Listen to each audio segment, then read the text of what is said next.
नमस्कार। वर्ष 1975 देश में इमरजेंसी डिक्लेयर करते प्रधानमंत्री श्रीमती इंदिरा गांधी। यह सहित आसंता 2 वर्ष लगी सस्पेंड कर दिया जाए साधारण जनता फंडामेंटल्स राइट को। ता सहित समस्त अपोजिशन लीडर को जेल में भर्ती कर दिया जाए और लिखा हुए स्वाधीन भारतर कला इतिहास। यह देश में प्रथम इमरजेंसी नथिला।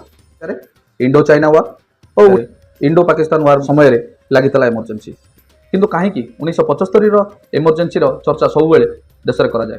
कहीं इंदिरा ये इमरजेंसी लगेगा एत व्यग्र थे। ये कहानी आरंभ हुए मार्च 1975। मार्च 1975 लगे इंदिरा गांधी को प्रथम झटका जितेबाला इलाहाबाद हाइकोर्ट रे तांको विरुद्ध रे सोशलिस्ट राजनारायण द्वारा निर्वाचन रे सरकारी कलर दुर्व्यवहार और से असद उपाय निर्वाचन जीति बोली आरोप लगाई एक केस फाइल करा जाए।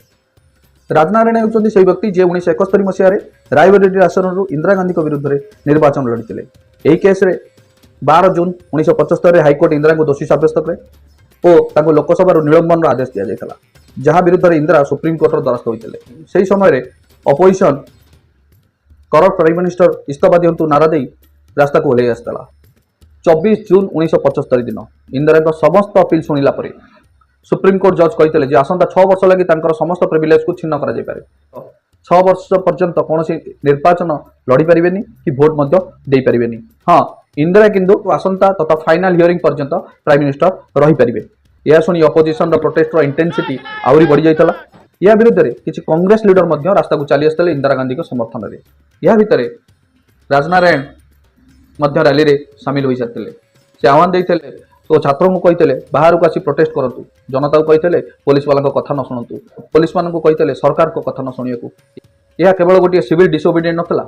एथि सहित आरंभ होता देश में इंटरनल डिस्टर्बेंस आउ इंडियन कॉन्स्टिट्यूशन आर्टिकल 350 अनुसार युद्ध किंबा बाह्य शत्रु आक्रमण तथा इंटरनल डिस्टर्बेंस यही 3 क्षेत्र में राष्ट्रपति देश में इमरजेंसी लगे पारे।